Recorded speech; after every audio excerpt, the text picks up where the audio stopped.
Okay, so are you ready to dive into something kind of surprising? Oh, yeah. Always up for a deep dive. Okay, great. Let's talk Labubu.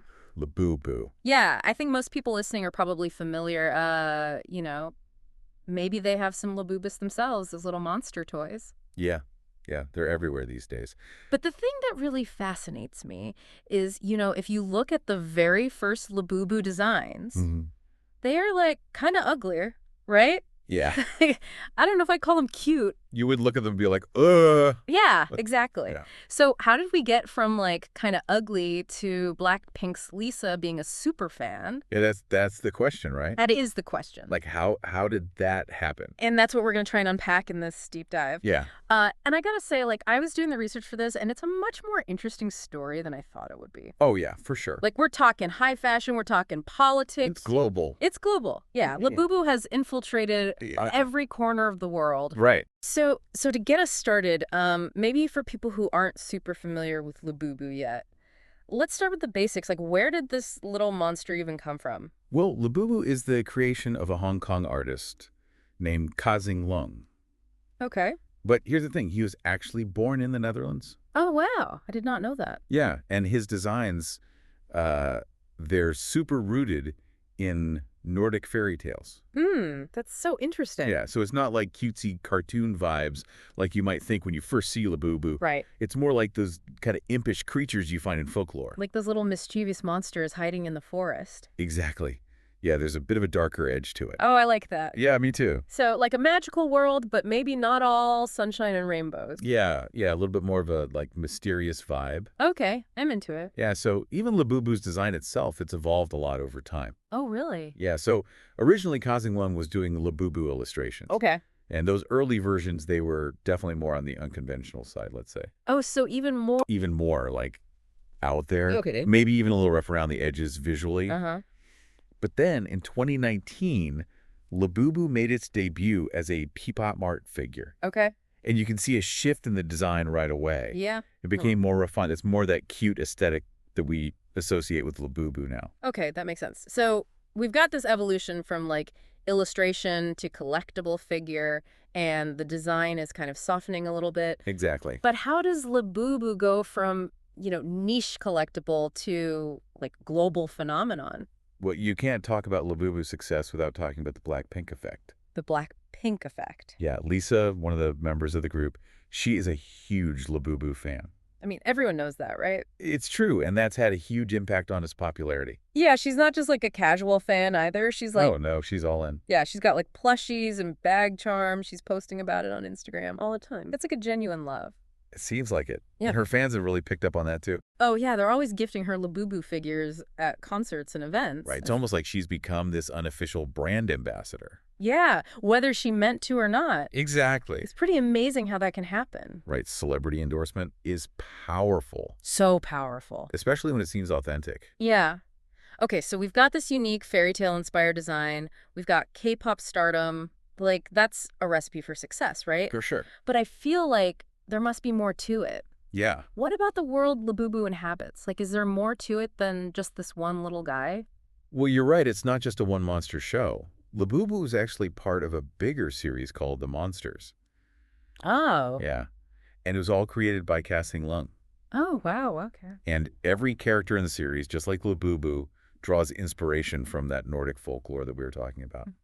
Yeah, so it creates this really richly imagined world. Like a whole monster crew. Yeah, full of quirky personalities, little Wow. backstories for each of them. Okay, so who else is in Labubu's crew? Like, who are the other monsters we should know? Well, there's Zimo, who's very similar looking to Labubu, but it has a tail. Okay. And then there's Taikoko, who's this super cute skull. Ooh. Kind of fits into that whole creepy cute thing that's really popular now. Yeah. You've got Spooky, which is a snowman, but with a slightly sinister edge. So it lives up to the name. Yeah. Spooky. Spooky, exactly. And then you can't forget about Pato, who's this kind of bunny-like character Okay. that's sort of the ruler of this little kingdom. It's like a whole cast of characters straight out of a graphic novel or something. Yeah. Like a little Tim Burton vibe. That's a great comparison. And I guess that's part of what makes the monsters so interesting. You're not just collecting individual figures. You're kind of stepping into this whole world. Yeah, this whole imaginative universe that Kazing Lung has created. So Nordic fairy tales, K-pop stardom,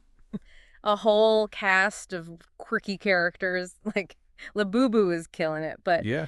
the thing that I find really fascinating is that Labubu has kind of gone beyond the world of just toys Oh. and ended up in some really unexpected places like Milan Fashion Week. Milan Fashion Yeah. Week. Who would have thought? Who could have predicted that, like, Labubu strutting its stuff on the runway? Yeah. It's amazing what made a high fashion brand like Pronouns decide to do a collaboration with the toy. I know it's not your typical pairing, right? Right. But it was all part of their Spring-Summer 2024 collection. Wow. And they didn't just use Labubu imagery. They incorporated Labubu and Zamomo into the actual designs of the clothes. Shut up. Yeah. That's amazing. And then they came out with a whole line of Labubu and Zamomo apparel and plush toys. Oh my gosh. And you want to guess what happened? They sold out. Immediately. That's wild. Yeah, it was gone in an instant. Okay, that is a sign that Labubu has officially made it. For sure. Like, this is not just a toy anymore. No. It's a fashion statement. It's a cultural icon. Yeah. It really shows how those lines between art and fashion and pop culture are blurring. Like, what starts as a niche collectible can suddenly just capture the imagination of a huge audience. Totally. And especially when you have those high fashion designers getting on board. Yeah, they have that power. So Milan Fashion Week, that's pretty impressive, but Labubu's world domination doesn't stop there. What else have they done? This little monster went on a grand tour of Thailand. Oh, yeah, I heard about that. Like full VIP treatment. Amazing. They flew a life-sized Labubu mascot all the way from China. No way. Yeah, and it was greeted like royalty. Like, they had government officials greeting Labubu at the airport. That's hilarious. And they dressed the mascot in traditional Thai attire. Oh. It's pretty amazing. It really is. It's like Labubu has become this symbol of cultural exchange, like Right. a way to connect with people across borders. It's diplomacy. Yeah, Labubu diplomacy. Exactly. And get this, Labubu even dipped his toes into the world of politics. Oh, I didn't know that. Yeah, you remember that TikTok video by the Pei Pisangtang West Branch chairman? No, I don't think so. They had a Labubu figure decked out in the party's uniform. Oh, that's brilliant. Right. You know, there was like a very savvy Gen Z intern behind that idea. Oh, 100%. So smart. Yeah, it shows how Labubu can be this cultural symbol that can be adapted and embraced by all these different worlds. High fashion, international tourism, even political campaigns. It's really remarkable. So remarkable. And it makes you wonder, like, where is Labubu going to pop up next? Who knows? What other adventures await this little guy? I'm sure there are more. It's like Labubu is on a mission to take over the world one adorable monster at a time. Yeah. But there's a question that keeps nagging at me. Oh, what's that? Like, what is it about this little monster and characters like it that really capture our imaginations so fully? Yeah, it's a good question. Yeah. It really makes you think, huh? It does. It really does. Like, what is it about Labubu that people connect with so strongly? I think it goes deeper than just the cute design or even like the Blackpink bump. There's something about these characters that speaks to our desire to collect, to build these little worlds. Yeah. You know, I hadn't thought about it like that, but it's true. Like, these figures, these little toys, they almost become extensions of ourselves. Totally. It's like you're curating a collection that reflects your personality. Like your own little museum. Exactly, yeah. Or like a gallery of all the things you love. Yeah, and in a world that can feel so chaotic sometimes. Right. Maybe these little worlds we create with our collections, they give us a sense of order, a sense of control. I think so. It's like creating your own little pocket of peace. Right, and maybe even a sense of belonging. Oh, yeah, for sure. Like when you find other people who collect the same things. Yes. You instantly have that connection. You're part of a community. It's like a secret club. I love that. And especially with a series like The Monsters, there's this whole mythology behind it. This rich backstory that Kessing Lung has created. Yeah, it's not just about owning the figures. No, it's about like immersing yourself in that world, in those stories. Yeah, it's like each figure is a little portal to another dimension. I like that. A dimension where, like, fairy tales collide with pop culture. And where snowmen can be cute and spooky at the same time. Exactly. It's very appealing. Oh, it is for sure. Like, this idea that you can kind of escape into this world where anything is possible. And you get to decide the rules. Yes. Okay, so speaking of escaping, Yeah. Labubu's trip to Thailand, Right. what do you think it is about this character that allows it to just kind of transcend borders and cultures like that? Well, for one thing, I think there's the universal appeal of cuteness. Yeah. Like, no matter where you're from, you're probably going to respond to something that's small and round and has big eyes. Like babies and puppies. Exactly. Yeah. Yeah, those things just melt your heart. Yeah. But I think with Labubu, it also goes beyond just the physical cuteness. Okay. There's also this sense of playfulness, of mischief, even. There's a little bit of trouble. Yeah, a little bit of an edge that I think people find endearing. And it's something that everyone can relate to. Right. It transcends language barriers. It does. It's a character that just makes you want to smile. Yeah, yeah. It brings out your inner child. Okay, so we've got this globe-trotting, fashion-forward, politically savvy monster on our hands. It's true. But let's not forget, it all started with Kaising Lung's artistic vision. Right. So what can you tell us about him and how his background has kind of shaped the world of Labubu? Well, his journey is actually pretty interesting. Oh, yeah. He was born in the Netherlands, but then he moved to Hong Kong. Okay. And you can see how both of those cultures have influenced his work. Oh, interesting. Yeah, like there's a definite European sensibility to his designs. Okay. A certain whimsy and attention to detail Yeah, I see that. that you often find in those Nordic fairy tales. Like even in the little clothes that the characters wear Mm-hmm. and the expressions on their faces. Exactly. It's all very deliberate, Yeah. very intentional. I like that. But at the same time, you can also see this undeniable Hong Kong influence, Yeah. like this blending of Eastern and Western aesthetics that gives his work a unique edge. I see that. And I think it's that fusion that makes Labubu and the monsters so globally appealing. It's familiar, but also exotic. It- Cute, but with a little bit of an edge. Yeah, it's a really interesting balance. So he's taken these classic fairy tale archetypes and given them a modern, multicultural twist. Exactly. And that's something that I think really resonates with collectors today. Yeah, like we want things that are both timeless and contemporary, Right. that kind of speak to our globalized world, Mm-hmm. but also honor tradition and heritage. It's a tough balance to strike. It is. Okay, so let's say someone listening to this is totally intrigued by Labubu Yeah. and they want to start their own collection. Where should they begin? Well, there's a whole universe of Labubu out there, There is a lot. so it can be a little overwhelming. Yeah, so many different series. Right.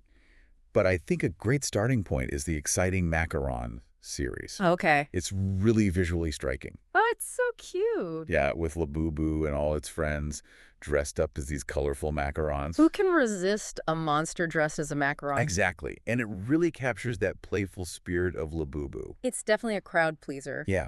And it's a relatively accessible series, too. Yeah. You can find individual figures or blind boxes. Oh, yeah. Blind boxes. Which adds that element of surprise to the collecting. That's so much fun. Yeah, it's like a little treasure hunt. Okay, so you start with the exciting macarons, and then what? Well, once you kind of get into collecting, you'll start to discover all the different themes. Yeah. All the different artists and designers that Kaising Lung collaborates with. Oh, wow. There are limited edition releases that come out. Okay. So it really becomes this whole world that you can explore. Like falling down a rabbit hole, but with monsters instead of rabbits. Exactly. And that's the beauty of it. Yeah. It's a journey that's both playful and sophisticated.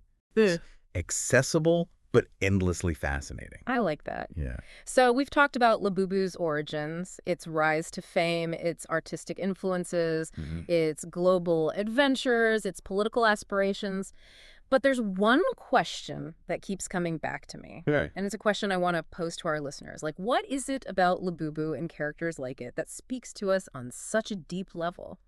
Is it the cuteness, the collectability, the escape from reality, or is there something else entirely? That's the big question, isn't it? And I don't think there's just one answer. Yeah. It's probably a whole bunch of things all mixed together, like nostalgia, the need to connect with people, the excitement of finding something unexpected. When you really think about it, it's kind of amazing, right? Like these little figures, Yeah. these pieces of plastic and resin, they can have such a powerful effect on us. It really can. They bring us joy. They make us passionate about something. They can even bring people together into communities. It's true. And that's what makes them so fascinating to study and explore. They're not Yeah. just toys. They're like these little cultural artifacts. Right. Little windows into what we value, what we want, what we're afraid of even. And in a world that feels so overwhelming sometimes, like we're constantly being bombarded with information, Yeah. maybe these little objects, these things we can hold in our hands, Yeah. Maybe they give us a sense of grounding. Like a connection to something real. Exactly. Yeah, I can see that. They're like a little piece of stability in a world that's always changing. And a way to create order. Yes. In the middle of all the chaos. You get to curate your own little world. Exactly. And fill it with things that you love. And then those worlds, they can connect with other people's worlds, create communities, conversations, a sense of belonging, like we were talking about before. So as we wrap up our deep dive into the world of Labubu, I have to say I'm just left with this sense of wonder and a new appreciation for these quirky little characters. Me too. And it's been such a fun journey. It really has. From ugly duckling to global icon. From fairy tales to high fashion. Labubu has done it all and the journey isn't over yet. Right. Who knows what's next? What new worlds will Labubu conquer? What other surprises are in store? The possibilities are endless. That's the beauty of it. And as Labubu continues to evolve and challenge our ideas and connect with people all over the planet, I have no doubt that it's going to keep inspiring new generations of collectors and creators. I think so too. So to all our listeners out there, if you're even a little bit intrigued by Labubu's story, if you're curious about the world of collectible toys, I encourage you to dive in. Yeah, explore. Discover your own little piece of the Labubu universe. You might be surprised by what you find. And remember, sometimes the most unlikely characters can lead to the most amazing discoveries. Until next time, keep diving deep.